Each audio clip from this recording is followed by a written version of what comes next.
And let's see, item number 23. Item 23 is consideration of resolution number 14-066, declaring a fiscal emergency. Resolution number 14-067, calling for a special election, consolidation, and resolution number 14-068, requesting preparation of an impartial analysis setting priorities for submitting arguments related to extending the term of the utility user tax from June 30th, 2016 by 7 years to June 30th, 2023. Staff report, please, Mr.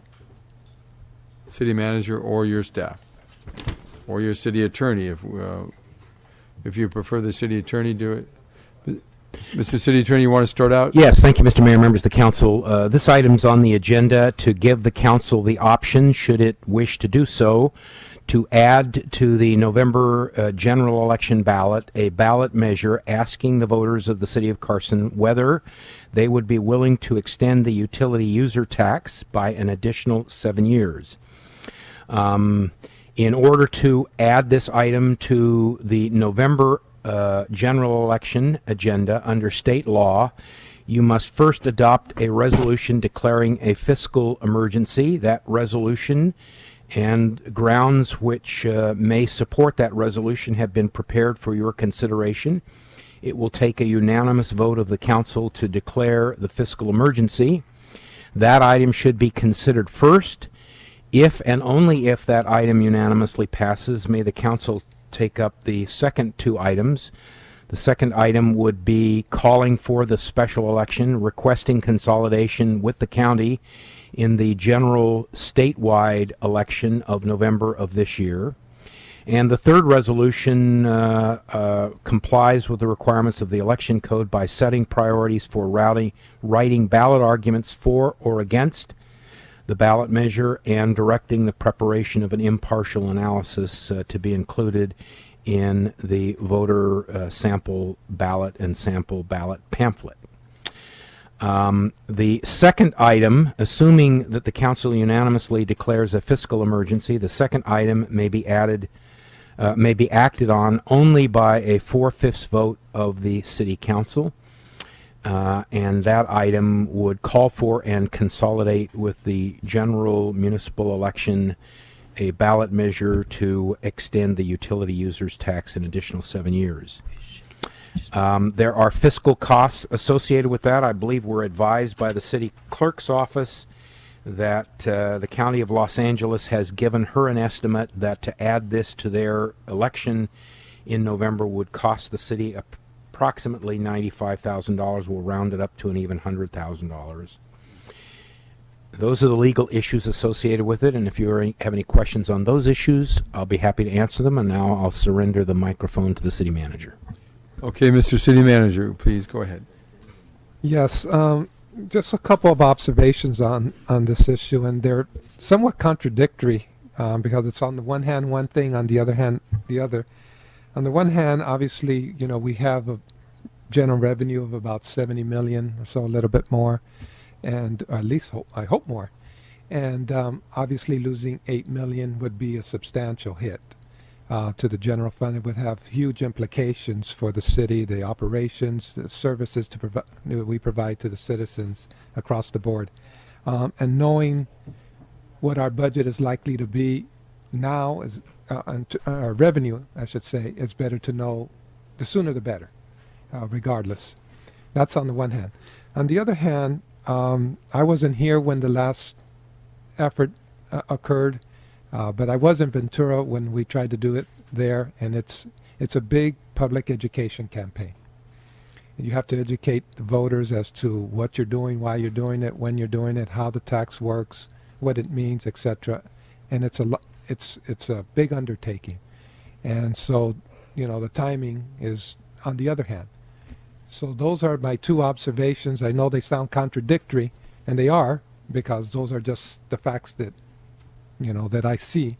And I hope you understand the situation as far as we see it. You know, that on the one hand, it'd be great to know, it'd be great to have assurance, then we could budget properly, manage.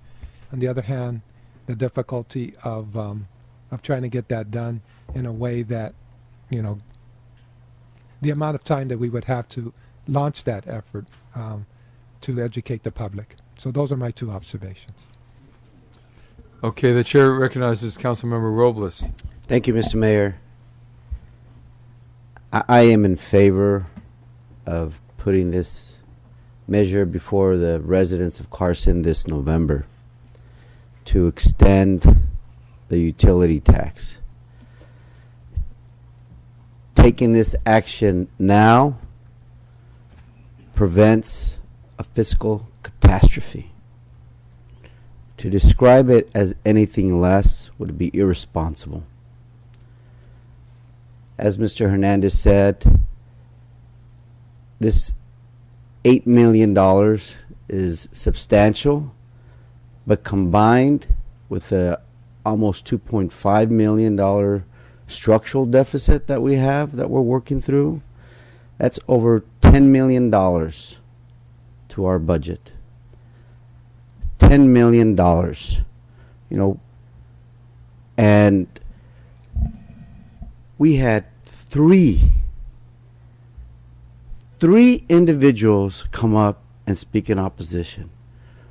We have more than three come up and speak when we're going to spend $100. I think that is something that we should take note of. And who were these three individuals? Well, first of all, I want to thank them for their candor and their honesty. And they were honest in that saying unequivocally that they're opposed to the utility tax, period. They're not opposed to the utility tax in November and would consider it in March. No. They're opposed to the utility tax, period. The gentleman from the chamber, he was asked, Councilwoman Lula Davis Holmes asked him directly, and he said he was opposed to it, period. The other speaker admitted she went around the last time it was on the ballot arguing against it. Each and every opportunity that she had, she argued against it. They're opposed to the utility tax, period. And it is, there is a philosophical belief held by some Americans that no government is best. This is played out on the national scale and on the state level, not so much here in California, but in other states around the country. We have individuals that literally want to stop all government services. No matter what government does, these individuals think that government does too much and it should be stopped. I want to read verbatim what is being proposed and what I will move shortly. What is going to be presented to the voters is very simple. And it states, and I quote, and asking for a yes or no vote. Shall the utility users tax be extended to June 30th, 2023 and continue as previously approved by voters at 2% so that the city may continue to provide basic services for residents, including law enforcement, gang intervention programs, graffiti removal, youth and senior programs, sidewalk and street repair, and staffing of public parks, and also address environmental issues and blight impacted by the dissolution of redevelopment and the loss of millions of dollars. Yes or no? I think there's a reason why our residents, with the exception of 3 individuals, are not here opposing this, because they appreciate what the city provides for them. There are certain things that distinguish Carson from other cities. Our youth and senior programs, by far number one. We had one of our senior citizens come up and speak to us earlier and thank us for getting them a new bingo machine. in the scope of things, it didn't cost much, but dollars for donuts. There's 1, 2, 3, maybe 5 individuals out there who would say that that was a waste of public money, that we shouldn't have done it. I respectfully disagree. That's what makes Carson Carson. We provide programs for our youth and our senior citizens. Who can argue against gang prevention programs and funding our law enforcement? And if this utility tax is not extended, that's exactly what we're facing. The decision where we're going to have to consider whether or not Carson is going to continue to be Carson as we know it. I want to address a couple of points that the speakers made. One was that this measure, when it was first considered and supported, was presented as a temporary measure, and the hope was that in that interim period that the Boulevards project would be developed, that we would have greater development within our city, creating the needed tax revenue to continue to support these programs. Unfortunately, as everyone knows, that Boulevards project is taking a little bit longer. We're just coming out of the worst economic crisis this country has faced since the Great Depression. We need a little more time. This utility tax is not being proposed to continue on forever. It's exactly as it was previously approved by the voters by almost 70%. Exactly the same. And I would submit to you that the residents of Carson, when presented with this option again, will support it again because they love our city. They know what makes Carson great. To argue that the continuation of the utility tax at 2% would be harmful to small businesses, as the gentleman from the chamber did, with all due respect, is disingenuous and a completely bogus argument. Our mayor stated that all the surrounding communities have a utility tax that's 2-3 times, if not higher, than the 2% utility tax. Moreover, the utility tax in the surrounding communities applies to other items like telephone, water. Here, as the mayor stated again, it's only for electricity and gas. The other point that was made was that we're fast tracking this. I don't understand what that means. We're fast tracking this. How is this fast tracking it? It's being deliberated. We discussed it at our budget workshop. It's being deliberated today. It's being presented, and it's going to be presented in November. How is that fast tracked? It just goes to show the overreach of these 3 individuals. And then my favorite one was that it's suspicious. What's suspicious about it? I mean, again, there are some people in this country that believe that there is a conspiracy for everything that happens in government. There's no conspiracy here, folks. It's very simple. We are trying to avoid a fiscal catastrophe if we do not continue this utility tax. Unfortunately, the tax base here in the city has not developed as quickly as all of us, and my predecessors included, and all the residents had hoped. So we're asking for the identical tax measure that was approved before be continued in exactly the same form.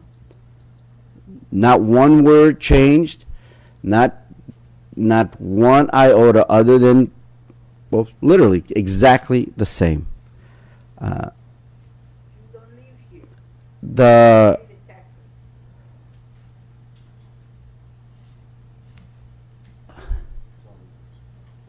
the the last thing I would say is that to come up to the podium and ask for funding for some community event and then oppose the utility tax is the height of hypocrisy and totally inconsistent. Makes absolutely no sense at all. I think, Mr. Mayor, that for us not to act and extend this utility tax in its in the exact form as was previously approved by 70% would be irresponsible of us. And with that, Mr. Mayor, I want to move to waive further reading and adopt resolution number 14-066, a resolution of the City Council of the City of Carson, California, unanimously declaring a fiscal emergency pursuant to Article 8C, subsection 2B of the California Constitution, and waive further reading and adopt we got one.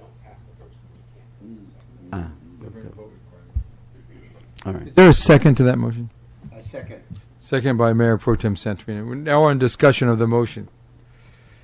Under discussion, I have some questions.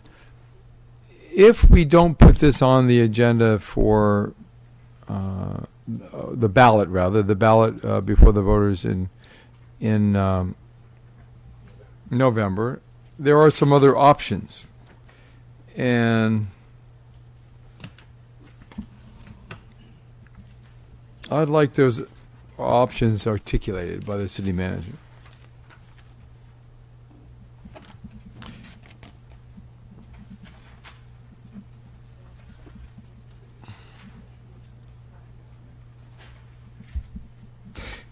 You know, just to help outline the question here, this utility user tax expires, I believe, June 30th, 2016.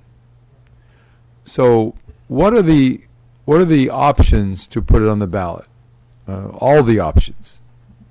Yes. Because I think we ought to explore all the options. That's right. So this expires, as you said, June 30th of 2016. The next election is in November. Then after that is in March. Then after that, there would be some additional special election opportunities, which would include June of 2015, November of 2015, March of 2016, and June of 2016. Now, I'm sorry?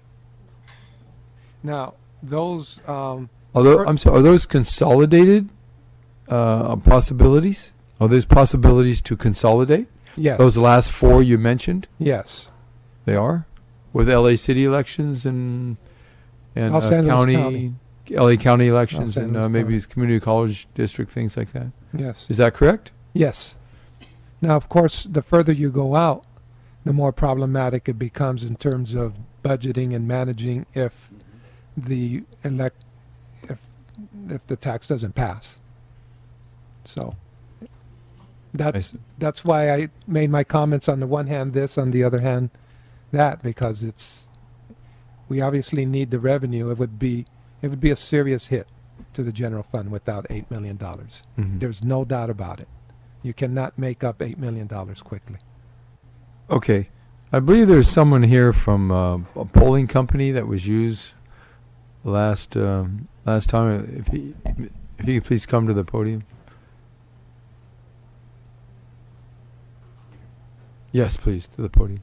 And make sure the green light is on at the base of your microphone. Very base. See where it says push? Yeah, it's on here. Oh, it's on.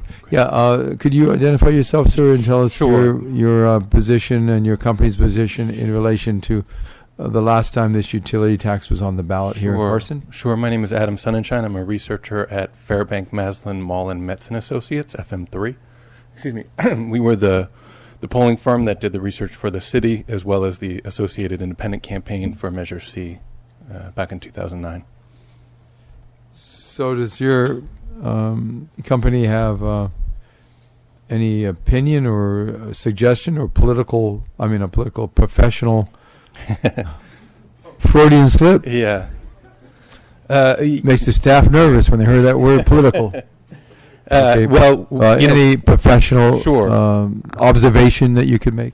Yeah, I mean, I would say, I think on the one hand, on the other hand is a lot of this, because we haven't done research on a measure in Carson for the November 2014 ballot. So a lot of the questions that we have are unanswered. So things like the effect of declaring a fiscal emergency on the confidence of city voters in the city government, we're not able to say what that impact would be. There are some differences in the landscape sort of residents' attitudes as it relates to the city budget going back to the time that Measure C was passed, one being that I think if I'm getting the numbers right, about 73% were either very or somewhat concerned about the effect of state budget cuts on city services, as well. Roughly that amount thought the city had a great or some need for funding at that time. I don't know what those answers are now, because we as I said, haven't done a poll on this in this case. But that question of the need for funding is, generally speaking, a key indicator in voters' willingness to approve new revenue on a local level. So where that falls now, we can't say, but that would be a strong indicator for the potential for this measure, whether it's in November, March, or any of the consolidated elections that the city manager mentioned. The other thing that I think is interesting when we went back and looked is that the original language that we tested for what became Measure C was not very popular at the beginning, and it was through a process of research and refinement and greater understanding of the priorities of local residents, what educational themes resonated with them. We were able to both craft a more popular measure to actually go on the ballot, and also provide information to the city, and through our work for the independent campaign, those groups as well. The opportunity to inform, as you said, that it is a big undertaking. It should be a big undertaking to inform residents about the need for this measure moving forward. And so those are some of the things that I would say we're unsure of. We don't know yet. It would be possible but difficult to conduct a round of polling between now and the time that you're actually kind of turning paperwork in. If you've agreed to kind of go forward with a particular summary that is being voted on, I'm not sure what the mechanisms are. If we were to conduct a quick survey and to find out that voters like this part but not that part, I don't know if you're in a position to change it or if that would be set, but that's kind of the context that we see right now. I see. Okay, let's see what other questions other council members have. Let's start out with Council Member Gibson. Thank you very much. I am of the opinion that, one, I believe that we certainly need to do this. I also believe that we need to make sure that we have this on a ballot before voters. One who was at the onset of this and brought it before the council, that we needed it in 2009. We brought Fairbank in to do the polling and things of that nature. My concern is that timing. And after listening to what you just said, timing is important, because for those who were on the city council back in 2009, when we had a coalition. We had a coalition that was not just the city, but it was all the stakeholders brought to enter into a partnership and dialogue to move this measure before the voters with a lot of education.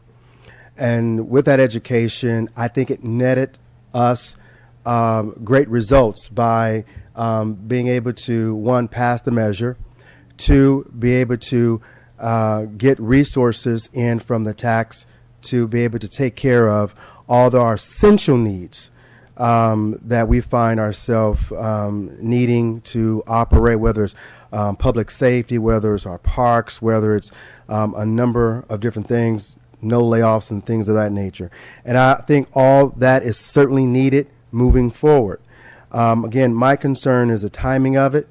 We're talking about trying to move this process without having that dialogue. And if we've had that dialogue, I wish someone will share with us that we've already entered into dialogue and partnership with the same stakeholders that we did in 2009 that are willing to be our partners moving forward towards the November election. I have not heard that. And so I'm waiting with great anticipation with some of my colleagues or staff to share that with us.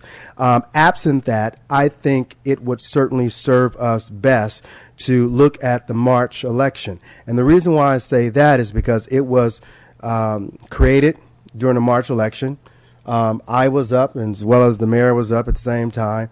And even though that we ran on passing it with the voters potentially rejecting not only us, but rejecting the measure, people still voted for us in a very positive manner and saw the need for us to increase some revenues.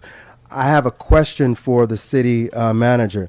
We also at the same time entered into MOU with two entities, and one being the Home Depot Center, now is a StubHub.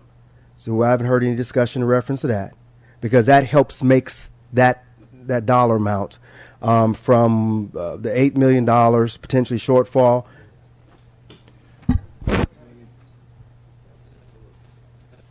Right, but and I hear what you're saying, but that's sunset as well. That MOU sunset at the same time. So I don't hear us having that kind of dialogue, because if we do move forward within whatever time the election is going to be, because I do believe it will be, we will put it out before the voters, that we also have to look at the MOUs that's going to expire at the same time. So that's a conversation that I want to be able to have here tonight, or be able to come back and say, these are the answers to your question. And again, one of the speakers indicated that this has not gone through the UUT committee. And now we've all voted and confirmed those individuals to do work on our behalf to oversee. Have we engaged in a conversation with them in reference to their temperament? Because again, they are leaders that oversees this particular fund to some extent, the recommendations that they make to us. But again, those are the frontline people who are charged with responsibilities of being on this committee. So staff, can you provide me with information that they've weighed into this conversation? I cannot confirm that we have. I have not done any outreach to those groups as of yet. Okay, well that's fair, because again, some of our stakeholders are certainly on that committee, and again, I want to make sure that we engage a conversation, because if we're going to do this together, then we need to do it all together at the same time. My next question, and I'll defer to my colleagues, city manager or city attorney, what is the time sensitive for this to take place tonight, opposed to another time? In consulting, if I could respond to two elements of that, council member, I'd be pleased to do so. First is consulting with the UUT Oversight Committee. You could certainly do that. Nothing in the world wrong with that. But the ordinance that formed that committee's role is not to advise you on the continued efficacy of the tax. It is to advise you how to spend the proceeds of the tax. So you could consult them, but it wouldn't be a violation of the spirit of the UUT if you chose not to. The reason that it's on tonight's agenda is the city clerk advises us that early August is our deadline to get this to the county in order to successfully consolidate. So I suppose in a worst case scenario, we could wait till the second meeting. Or is this the second meeting in July? So would we have? You've been in Canada. Okay. Would we have time if it went to the first meeting in August? So we would have 3 days to make this happen if we continue this item to the first meeting in August. So we're trying to avoid a fire drill here. Sure. And I can appreciate your comments, City Attorney, with respect to the UUT and their role. But I think also their role has been to come before the City Council and share their concerns and feelings. And so, again, we're talking about partnership, not exclusion. Thank you. I have a question to segue on Councilman Gibson's. Is why is there no timeline in the staff report as to our requirements to make this happen? And that's a question to people who made the staff report. It was signed by Well, that would be our two office. individuals in this We room. wrote it largely. Why is there no timeline? Because, there are deadlines that have to be met, certain requirements for ballot arguments, for rebuttal to the ballot argument, et cetera, et cetera. I believe those. Why would that not be here? I don't I understand. believe those Let's look at the. Or are they? It's just spread out? Oh, apparently it's listed under consolidation costs. Okay. And what triangle is that? That would be page 4 of the staff report.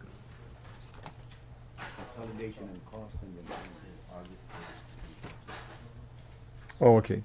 So the current UUT expires on June 30th, 2016. The City Council could attempt to extend the expiration date at the next general municipal election, which takes place in March of 2015. No, I'm actually looking at the paragraph above that under consolidation. and Oh, I costs. see. The city typically operates. Okay, the city typically operates its own general municipal elections and does not consolidate with the County of Los Angeles. Since the November 4th, 2014 election will be a special election for the city would more than likely request consolidation. The County of Los Angeles estimates that consolidation of the special election will cost $95,000. It says, please see Exhibit D. Where's D? Exhibit 4, Exhibit D. Where's D? It's triangle 18. Oh, is that Exhibit number 4? Yeah, it should be exhibit It's D. not labeled correctly. Correct. Okay, well, we'll deal with that later, I guess. Per the Elections Code, the city has until August 8th, 2014 to call the special election and request consolidation with the County of Los Angeles. Now, before I go on with that paragraph, if we call it before August 8th, the County of Los Angeles then takes it to the Board of Supervisors for approval? Is that right? And so, yes, is that correct? I don't know, but the city clerk says yes. That's typically what happens. Okay, so it's not any different in this circumstance. Right. And they have a certain deadline, I assume, to approve that, to get into a real consolidation agreement. So, okay. So if Carson attempts to conduct the special election as a standalone, then a schedule would need to be created with the city clerk's office, the city's election operation consultant, Martin and Chapman, and with legal review by the city attorney's office. Regardless of the consolidation or standalone, the city council must call the special election by August 8th, 2014. Okay, so are there added costs other than the $95,000, or is that the cost the county will charge us? Maybe the clerk might know that answer. Mr. Mayor and City Council, that cost, the $95,000, is just for the county services, and if I'm not mistaken, it does not include postage. So, like for example, the city, we typically pay for our vote by mail return postage, so that will not be included in that cost. And there's some other administrative costs, in-house administrative costs that's not included in the $95,000 listed on the registrar recorder's invoice. Okay, Madam Clerk, it does include the printing of the ballots with our measure on it. That's what Yes, consolidation and the sample does. ballot booklet And the sample ballot. and the administration of the ballots. Okay, and then we have city attorney's costs, it looks like. They don't work for free. Very cheap. Okay, so it's really more than $95,000 to do that. But those costs would be no matter when we had the election. Some of them. Okay. All right. Okay, that's all I have at this time. Mr. Let's Mayor? go to. I'm sorry. Go to Councilman. If I may, with your line of thought of. Okay, I just segued onto your. Actually still have the floor. Okay. If we do a consolidated on days in which that the city manager mentioned, would it still be $95,000? Yeah, I'm sure it'll be some costs, but it's $95,000 to do it for a November election. So if we do a consolidated election with the County of Los Angeles, whatever is going on in the next election, would that cost be lower than the $95,000? You mean other than the March municipal election? Yes. Like in June or November? No, actually, the rule of thumb is every year it increases by 5%. Every year? Or every election cycle. So that's why we budget election expenses. The rule of thumb is a 5% increase, not a decrease. So if we were to look at estimates in 2015 and 2016, then you would increase that by a 5% threshold, not decrease it. Okay, thank you. I'm complete. Councilmember Robles has the floor. Thank you, Mr. Mayor. I agree with Councilmember Gibson that timing is important. And the information that I have, my understanding is that in the last 10, 12 years, there have been 5 municipal elections on various measures presented to the voters here in Carson. And each and every one of those has failed except for one, the utility tax. So of the 5, 4 of them failed. And we want to take those odds and put it in March. I think timing is important, and those are bad odds. And you'll end up losing.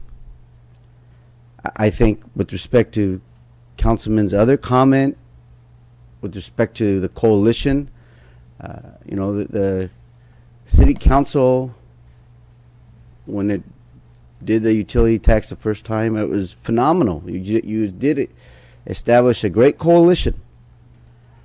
But that coalition, as was stated by the gentleman speaking for the Carson Chamber, the Carson Chamber supported it last time. And he made it absolutely clear tonight that not only is he opposed to the measure, the utility tax being presented to the voters in November, he's opposed to it being presented to them in March. He's opposed to the measure being presented to the voters, period. He doesn't want it. So I think that the more time that gentleman has to talk to other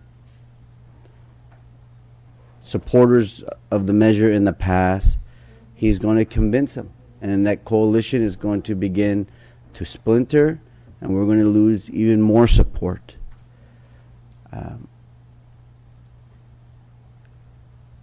I can't imagine why we wouldn't want. Again, we're not voting to increase the tax. All this is a vote to allow our residents to consider continuing the tax that they already voted and imposed upon themselves.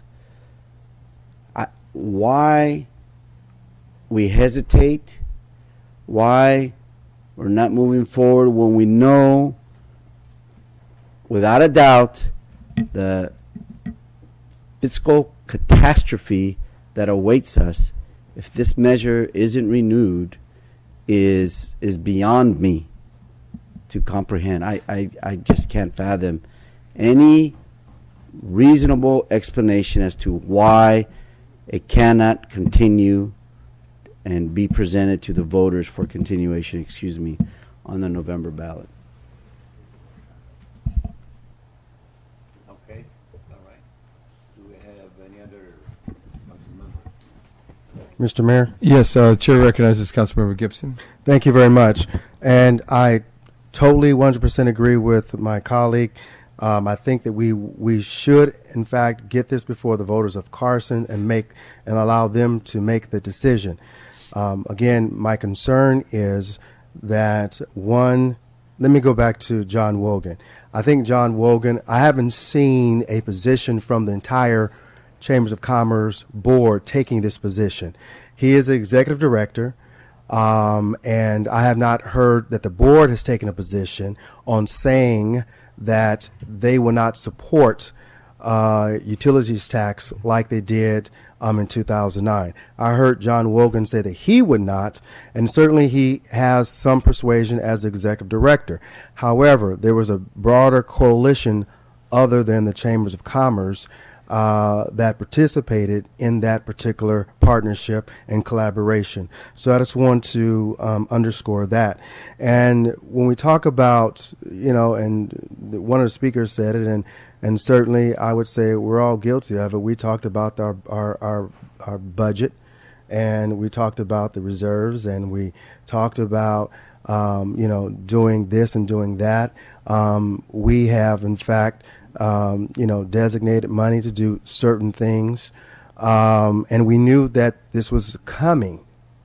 And so I think that we all want the same thing, and that is, one, the voters to decide to extend the utilities tax that will help the city out greatly. Again, my concern is the timing of it, whether we do it in November or in March.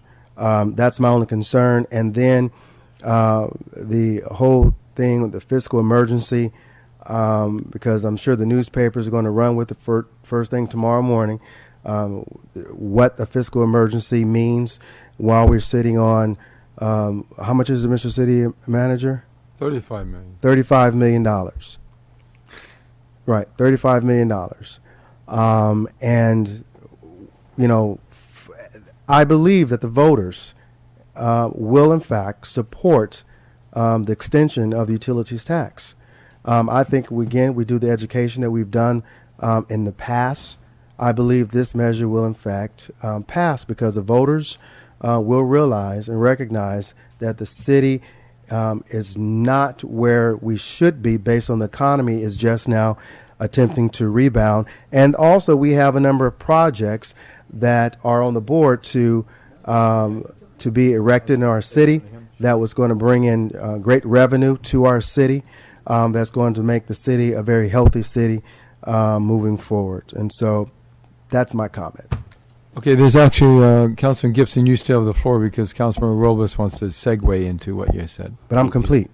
I know, but he has a question for you. Or an answer. I'm not sure which. Thank you. Comment, question, I don't know. Statement. The notion of our reserve. Last time this measure was discussed at the city council and presented to the voters, the city had almost a $20 million reserve.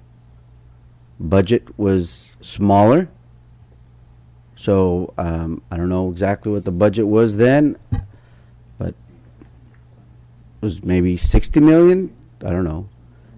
In other words, percentage-wise, the budget reserve that we have today compared to our budget of 70 million is comparable to the budget reserve that we had then of almost 20 million.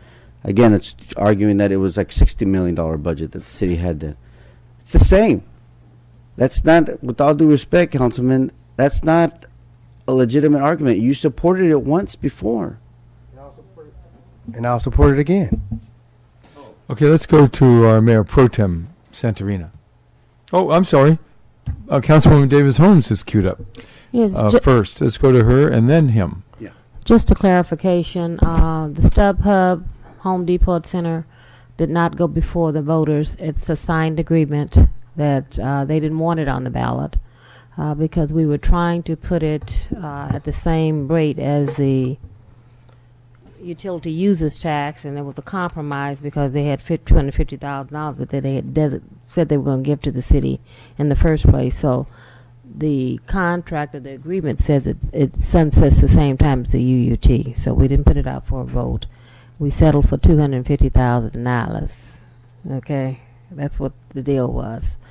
I'd also like to point out, I've heard that an $8 million deficit and we have a $35 million surplus.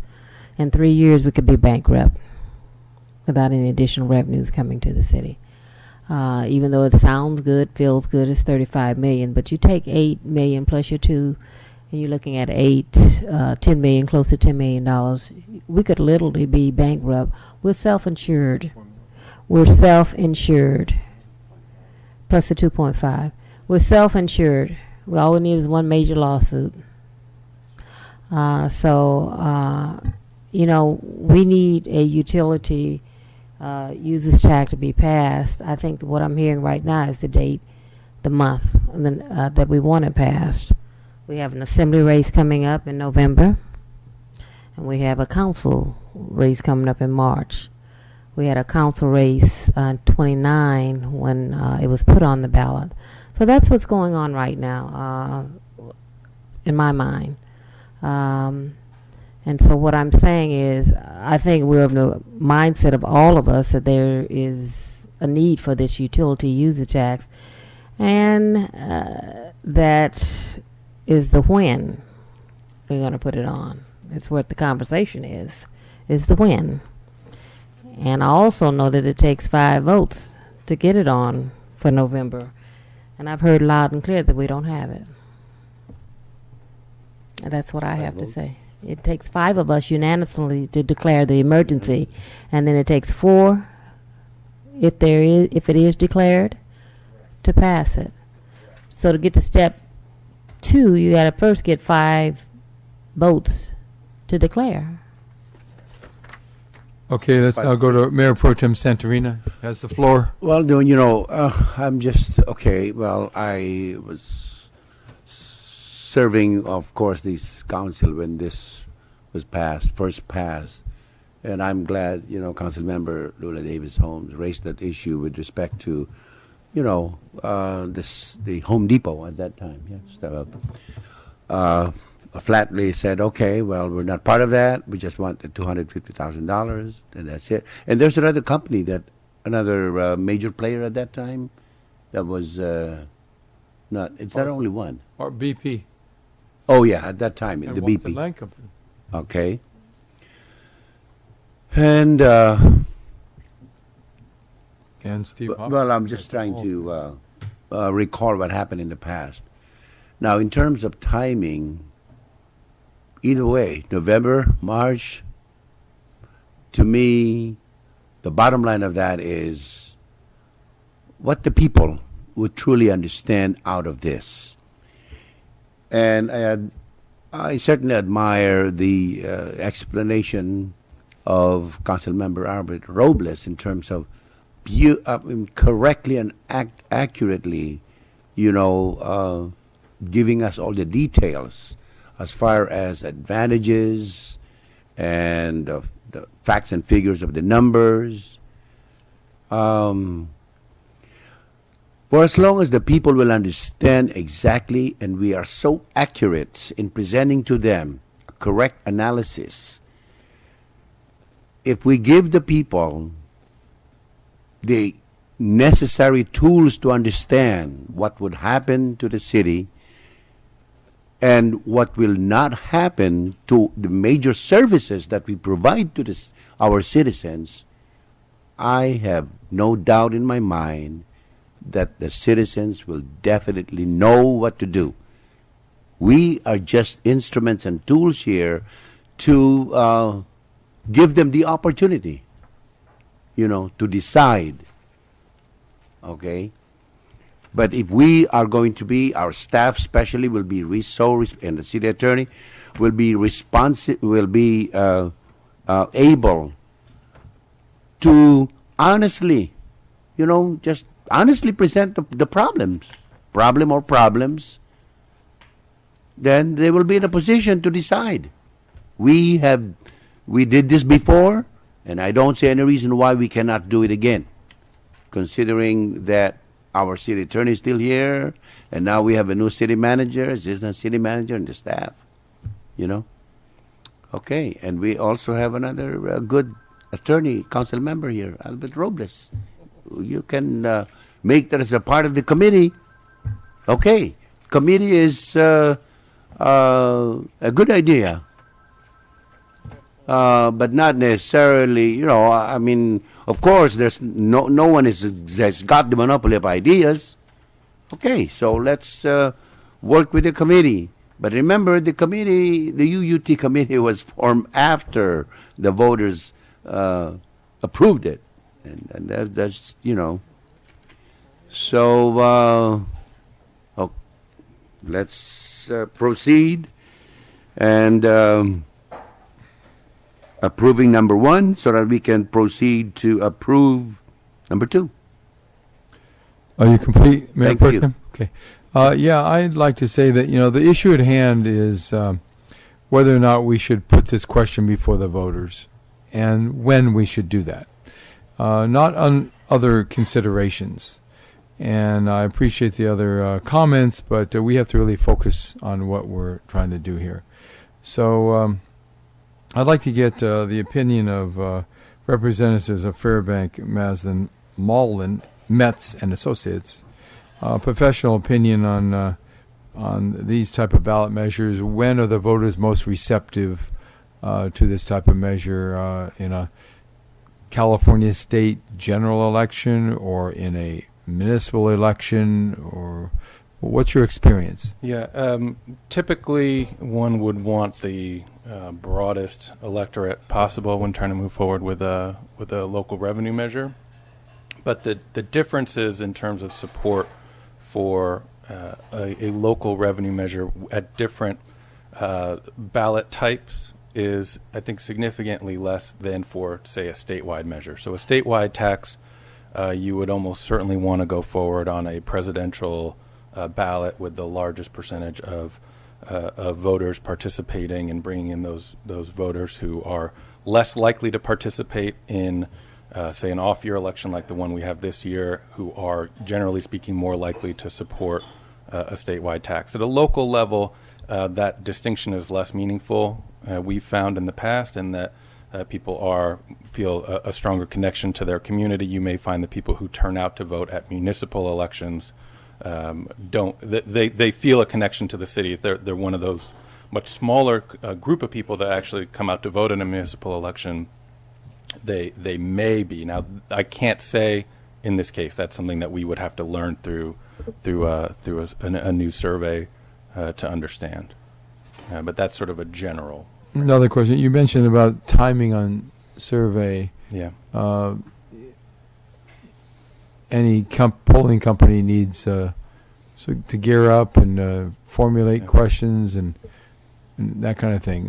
So you made a comment earlier about timing. Can you elaborate on that? Sure. So there are a couple of phases of this work. The first would be drafting a questionnaire, and we, through our past work with the city and our understanding of the current environment, we would be able to do that over the course of a couple of days, maybe 3 days, and working with city staff that you would designate to be our contact people. That would help us refine the work that we're doing. We would want to test both the actual summary that you intend to put before the voters, as well as a series of city services and programs and accountability provisions, so we understand where kind of the sweet spot is for you and what voters really are interested in. We'd also want to test some educational messages on the positive side, so you could understand what would be of interest to people if you do need to convince more people. And then, depending on your preference, also to get an understanding of your vulnerabilities. If there is an organized opposition effort, what may be the impact of that on support for your measure moving forward. We have a couple of sort of days worth of work, maybe 1 to 2 days, in terms of translating, in terms of communicating with the actual phone bank company that will be doing the phone interviews, so that they can program the survey, test it, make sure that we haven't made any errors in terms of the way we've designed the questionnaire. We would estimate between 10 to 14 days to make the necessary phone calls to reach what we had proposed to the city was 400 interviews in the city of Carson. That's a big enough sample to let you kind of do some understanding of maybe if you needed to split questions. So if you wanted to understand if we phrase it this way versus phrase it that way, you have enough people on both sides of that question to have at least a decent understanding of the differences. But 400 people requires time. And as I'm sure you all know, it's harder and harder to reach people by phone these days. Fewer people are picking up the phone. Do you have cell phone numbers? We do.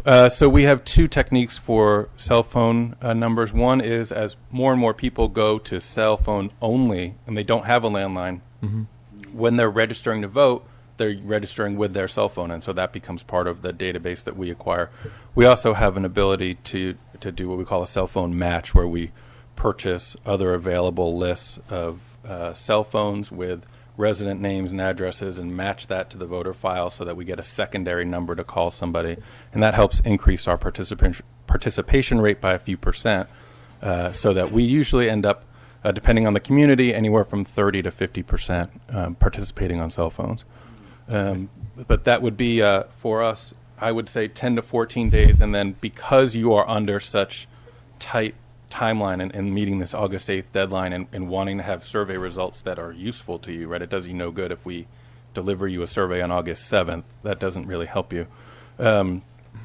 We may not be able to get to 400 in that 10 to 14 day period, just because of life.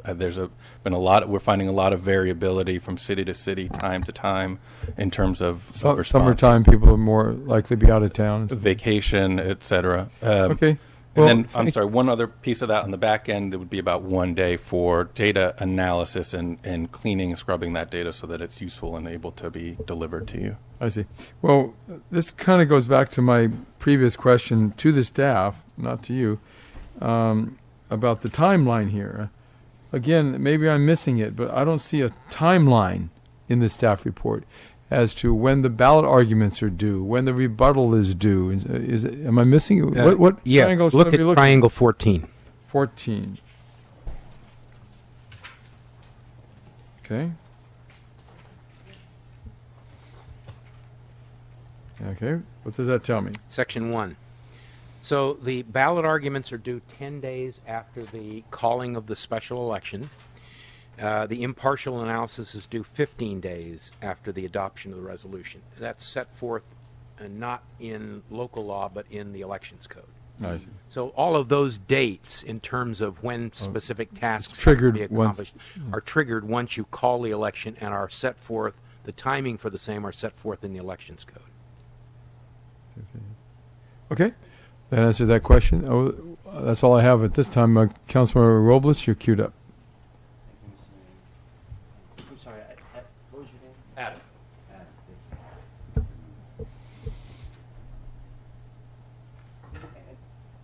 How much do you think it would cost? How much do you think it would cost to provide the services that you described? Yeah. We actually had provided a survey, a cost proposal. We would do, if we were to do a survey of 400 voters that would include both English and Spanish, at about 20 minutes of interview length, which would be the upper bound that we would really want to do. That's at about $25,000. And you were involved in the last UT? I was not. Our firm was, Your firm, okay. but I was not. The folks who were involved with that are either on vacation or presenting at another city tonight. And your firm has been involved in other polls here in the city? Many, yeah. Going back many years? Yeah. Were you? I've got the this here. So Oh, that's 1999 to. was your firm involved in doing polling in the other measures? You know what? I'm not sure. I'd have to. We really in preparing for tonight focused on the Measure C research. I'd have to go back and look at that, and maybe the members who were here then may know. Yeah, I can answer that. The transient occupancy tax, for instance, which was actually voted down by the voters of Carson. A survey was done on that, and I believe you're Fairbank. Honestly, company. I don't know the I believe answer. you I did have do to that. go back and look it up. And matter of fact, there was some discussion at the time of whether the city council should put on the ballot a sales tax, a local sales tax, as opposed to a transient occupancy tax or a property tax, local property tax. We opted not to do those and opted to go with a transient occupancy tax, figuring that would be the most likely to pass. But there wasn't really much of a campaign one way or the other, and surprisingly, it failed. And I think the voters might not have understood that that was not a tax on Carson residents unless they were going to stay in a hotel or a motel in their own city that they live. So that was surprised everyone. And the polling,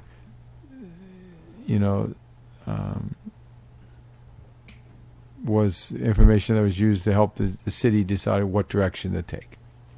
Okay, go ahead, Councilman Robles. You still have the floor. I just wanted to answer your question. Thank you.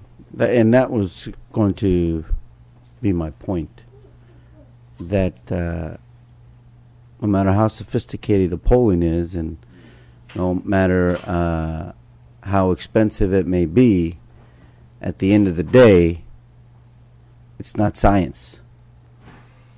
No, it's not predictive. It is you're getting a Exactly. snapshot of a particular point in time. And I want to go back to, you said typically you want a measure like this to be on an election cycle when most people will come out and vote. And there's no denying we're going to have more voters in November than in March, correct? I would expect so, yeah. Okay. Significantly more. A lot more. I would expect, yeah. Okay. Make it real exciting. But you're saying when it comes to a local measure, it's different. That dynamics changes. Because if I understood it, there's local residents who take more ownership of if it applies to them as opposed to as it applies statewide, but which I didn't quite understand because a statewide tax also applies to them. Yeah. I didn't understand that. So, but I think people, it does apply to them, but Yes. you see it pretty regularly, or we see it pretty regularly in our research. You ask people, is your city going in the right direction or the wrong track? The city's doing great. The state, right direction, wrong track? Oh, the state's terrible. I don't like those people quite so much. So there's a disconnect, a sense that the money going to Sacramento may not impact me as much as the money that's going to my city government. Okay. That's the point. That's And the point. I don't mean to imply that that effect that I was describing is totally flipped, where you want the smallest election possible. I just mean to say it's not as strong an effect in that in the local election all right. you can Perfect. still So- pass a measure pretty regularly if you've got the right measure, the right education, Okay. the right effort. Fair enough. I agree with that. But also that whether it's a statewide tax or local tax, there are naysayers, correct, who are opposed to it, period. No matter if it's for law enforcement, for gang prevention, for youth and senior programs, and they're opposed to it, correct? Absolutely, yeah. And those naysayers are a greater percentage of the voter base in a municipal election than in a consolidated election like November, correct? They have greater sway. I They mean, have if that's statistically a fact. if there's an Okay. equal percentage, right? But I think what you find is they are less naysayerish, if I could, about issues that they're local revenue Really, issues than they you are were at the here. state. You just heard the three. You heard the I did. chamber guy. I did. With all due And I respect don't to mean to Councilman say- Gibson, he's the executive director. He would not have spoken against it and would not have stated what he stated, because if he did speak out of line, he would be fired tomorrow. Yeah. He spoke in unequivocal terms that he was opposed to the measure being on the November ballot, the March ballot, any ballot. He's opposed to its continuation, period. Right. Yeah. I'm sorry. I don't mean to sound arguing. We haven't done the me. research to know if it's better to be going in November or March. I don't know the answer because Okay. we haven't done the survey. Fair enough. Thank you.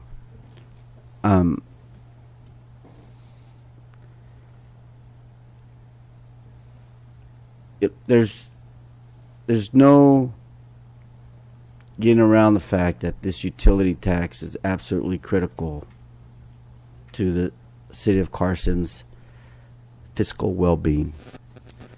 And if perchance, consider taking into account the best thing that you said, that smaller municipal election, voters care for their city more, they take more ownership of it, they'll vote for it, they care more because they see the direct benefit.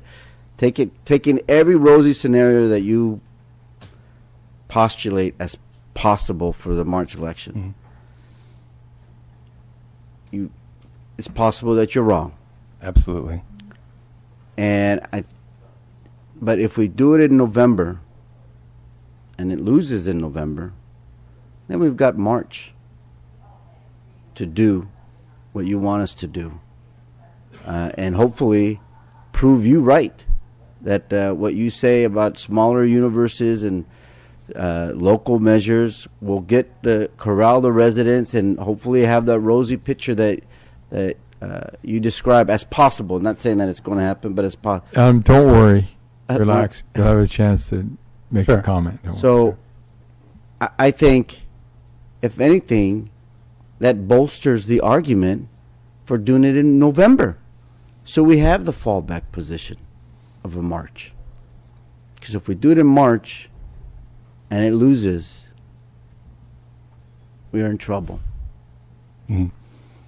Yeah, so I would leave that to you guys. That's your decision about the fallback position. And I want to just reiterate, I'm not attempting to advocate for March over November because I don't know the answer yet.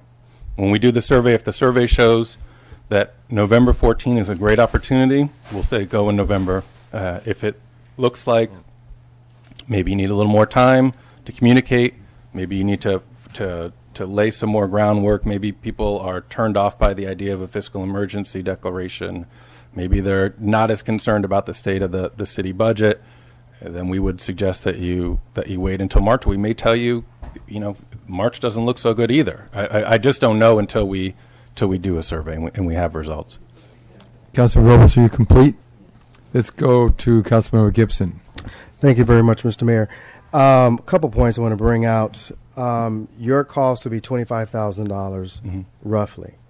And so someone can share with me, because I don't remember very much in terms of the financing in 2009, there's a limit that we can use in terms of taxpayers' money. And I know the city manager has the authority up to $25,000.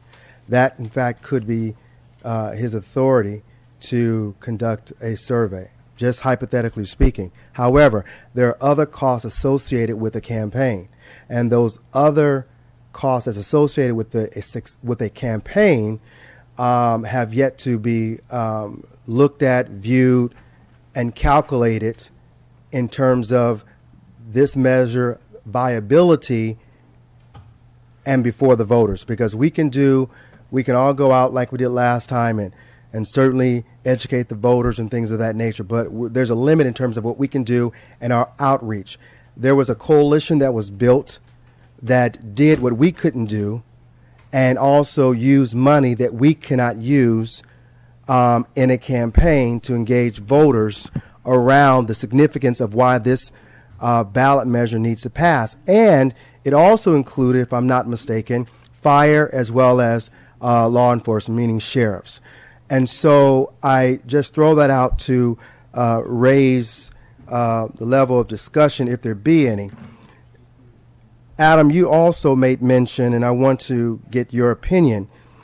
If we look at a November election, there is Proposition 40, 42. I don't know what other propositions are on the ballot. If we move forward, the voters of the state of California, with all the media that will be on television at that particular point in time, could have a significant impact on this measure for November. So I would argue that a election not in November could prove to be very fruitful, as like it was in 2009, because you won't have all those other entities that would, in fact, have a bearing on this measure moving forward. Because there could be a lot of apathy, a lot of resentment. There's a poll that has been done, and Adam, you can weigh in on it if you so choose, that throughout the United States of America, the American voter are disenchanted or have a strong negative connotation as it relates to elected officials, barring it's a national issue that could have a backlash on what we would be proposing moving forward. That's one point. And then to move for a November ballot and then turn it right around and do a March ballot, I'm not so sure that if the voters voted to reject it in November, that they're going to, pass it in March. I just don't think that our citizens, our residents, will have that short of a memory moving forward. So I just wanted to, again, just put that out there. I'm tired. Councilman, let's. You want to recess? No. Okay. Mayor Pro Tem Santorina, you have the floor. Okay, you have the last word, and we're going to go to a vote. Okay. Well, I don't know. You are so. Some of my colleagues are very articulate, good in presenting all of these words, but I have just my idea is simplified. What's your name again, sir? Adam. Yeah, your explanation was well taken. At least I, understood everything that you said. But whether it's November or March, my simple thing is this, and I think you heard me loud and clear. Because on the ballot, we cannot really present facts and figures, numbers and things like that, and the psychology, the psyche of our people. In our attempt to educate, in the education aspect of letting the people know what is being presented to them, could we just use realistic and simple numbers of saying electricity, this is how much it's going to be added, some cents. Gas, some cents. All right? Now, this is now in the aspect of educating, sharing, going out there every night, every day, every minute of the day, okay, in educating the people. And these are the funds in terms also of dollars and cents that we need for the city to accomplish the general services that we do in terms of serving the seniors, the veterans, the youth, the vandalism, graffiti, and all of these.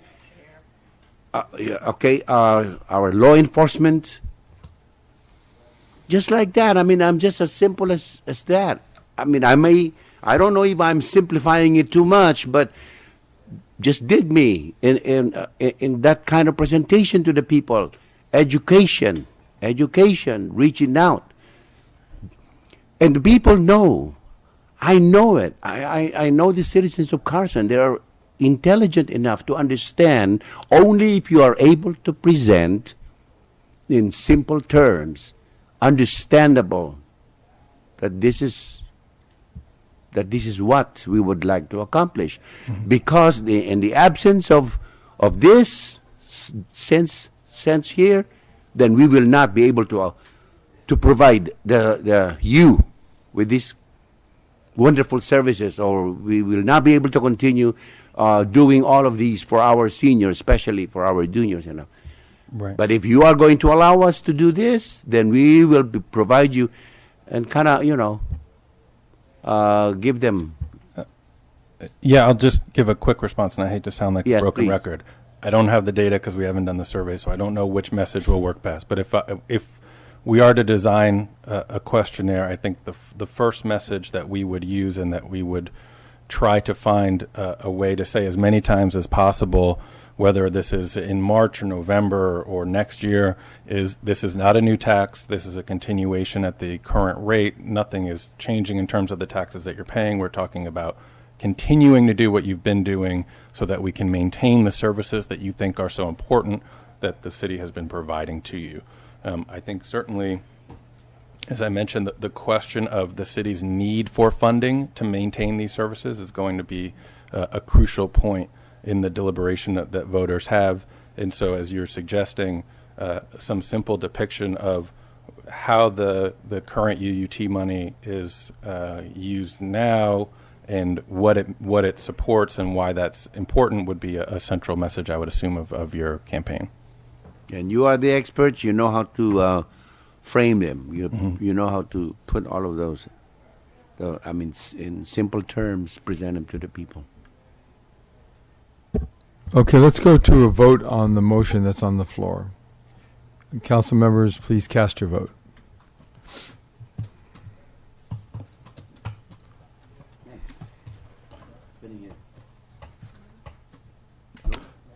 Mr. City Manager. Okay. Could you instruct your staff that when we go to a vote, that we have it ready? It's an expensive system to not be ready. I will. Okay, let's start all over again. Everyone please, again, re-vote or cast your vote because it didn't record for some reason. Please cast your vote. Okay, this vote fails. There were 3 yes votes: Mayor Deere, Councilman Santorina, and Councilmember Robles. 1 no vote by Councilmember Gibson, and 1 abstention by Councilmember Davis Holmes. Vote required 5 affirmative votes, and that did not happen. So therefore, item 2 or section 2 and 3 will not be taken up by this body. We're now going to go to our next item on our agenda. Mayor?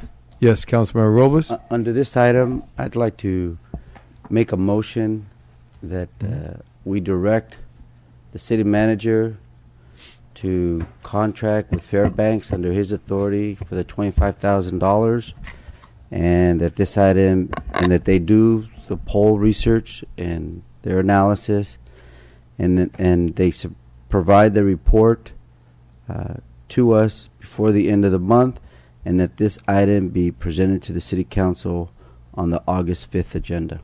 Is there a second? I second. The motion and the second. Now we're under discussion. And one of the major... Mayor Pro Tem Santorina has the floor, and no one else Thank you has very the much. floor. Yes.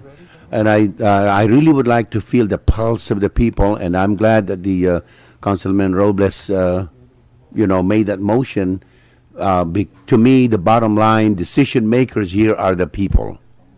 No matter what we say here or do, I can only work in my own little way to prove to the people that we really do need this to pass. And I can say that I'm ready to explain to my fellow citizens here why why this needs to pass, and I really would like to harp on the fact that it is the people that can ultimately decide what's good for them, for us, for the city. So that's my reason why. Okay, let's now go to Councilmember Gibson. I appreciate the motion. Thank you very much. As I understand the motion, that we're going to direct the city manager to contract with Fairbank and Associates to do a poll and to report back by August the 5th. Is that the motion? That is the motion, and I also have some questions. And then that this item be on the agenda for August 5th. Yep. So now, Mr. Sorensheim, is that how you pronounce it? Adam. Sonnenschein. Sonnenschein? Yep. So the SH is pronounced, huh? Right. Okay, Sonnenschein. Sonnenschein. Okay. You just had a conversation with our city manager. We like to know everyone he talks to and what they talk about. Yeah, I'm sure. The point I was making is the only issue in terms of meeting that timeline is the sort of guarantee that we would do 400 interviews, because I just don't know how long that would take. It could take. We could be able to do it, and we might not. So if we can look at that as an up to 400 amount, not to exceed that amount, and whatever we have at the time that you need results to make your decision, we would cut off the interviews. Right. Well, fortunately, you do 310 have or whatever you would. the research from 5 years ago. So as far as questions to ask, and that, so I think that a lot of the basic is done. Developing the questionnaire is not the hardest part. I think it's the actual interviewing with your voters. Okay, Mr. Hernandez. Yes. What we want to make sure is we get a good quality survey. Oh, yeah. So his level of confidence, the more people he interviews, the higher level of confidence he has in the results. Correct. So we want to make sure that if whatever money we're going to spend, it's wisely spent. And he'll let us know the margin of error would be plus or minus a percentage, depending we on were talking how many he's On a pulled. survey of 400, the margin of error would be plus or minus 4.9%. If we get down to, say, 300, we're at about plus or minus 6%, 6.2, something in that area. And Okay. We understand. I think we need just the best we can get. Councilman Robles, go ahead. Yes, Adam stated that they needed 10 to 14 days to do get a good sample of the 400. We have 21 days until the 5th, so my hope is that my hope is that it wouldn't be a problem. We'd be able to do it. I just want to be clear that, if we had more time, we could go 16 days, 18 days, whatever it took to get the right number of interviews. Given that you have a hard timeline, I just want you to be aware that we might not meet that 400 threshold. Okay, how much is, my concern is how much is this going to cost? I don't want to just approve something without a dollar figure. Yeah, so the proposal the proposal that we had put together was is $24,950 for 400 interviews, 400 interviews bilingually on a 20-minute survey. $24,950. Yeah. What a coincidence. $957. That's an interesting coincidence. Oh, yeah. Okay. Our city manager has administrative expenditure authority of $25,000 exactly. Okay. I bet you say okay to that one. Okay, very good. We understand. $40. Okay, but that's the cost to That's- get something like that. Right. And that's the same cost if it's 300 or 400? Well, we would have to.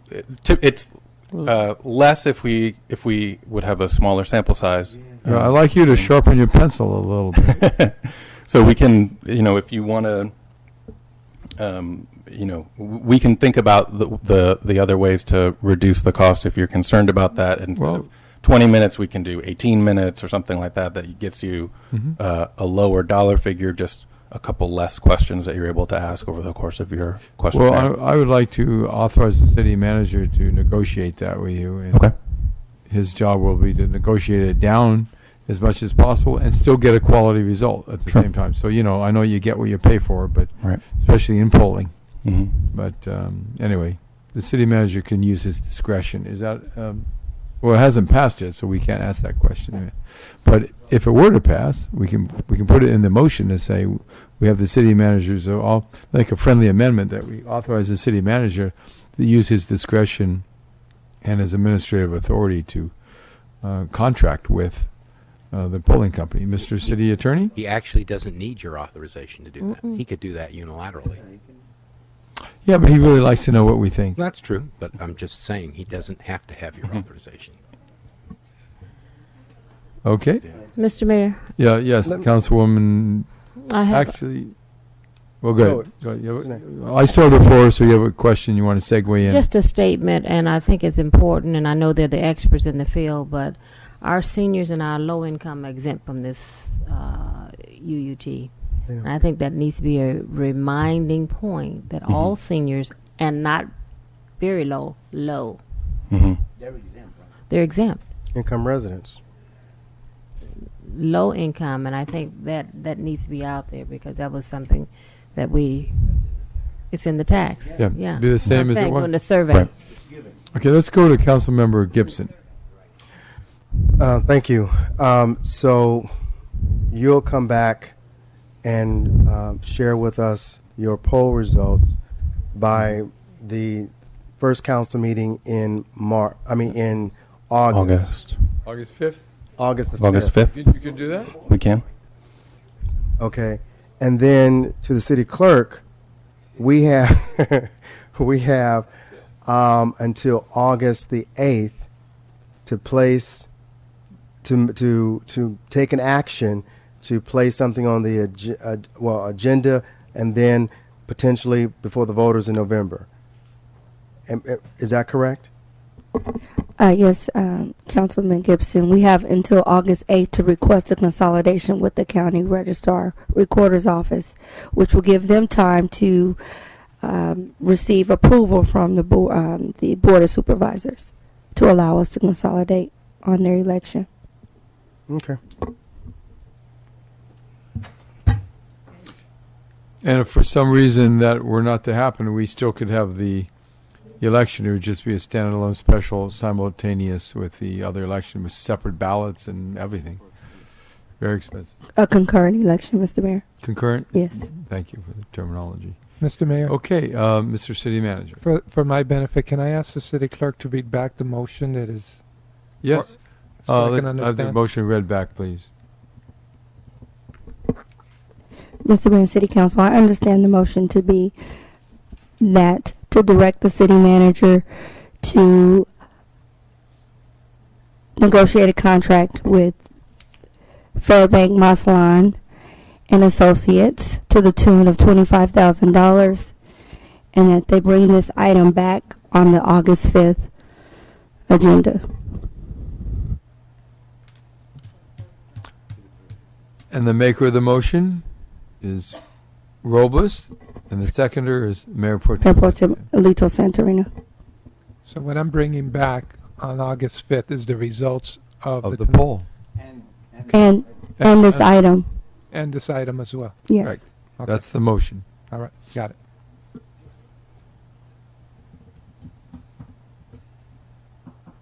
Okay, any other discussion? No one else is queued up, so I'm going to go right ahead with the vote. These guys are on the ball. Okay, they got that one instantly. Very good. Okay, please cast your vote, members of the City Council. Okay, the motion passes. There are 4 yes votes. Mayor Deere, Mayor Pro Tem Santorina, Councilmember Robles, Councilmember Davis Holmes. 1 no vote by Councilmember Gibson. And we're now going to go to our next agenda.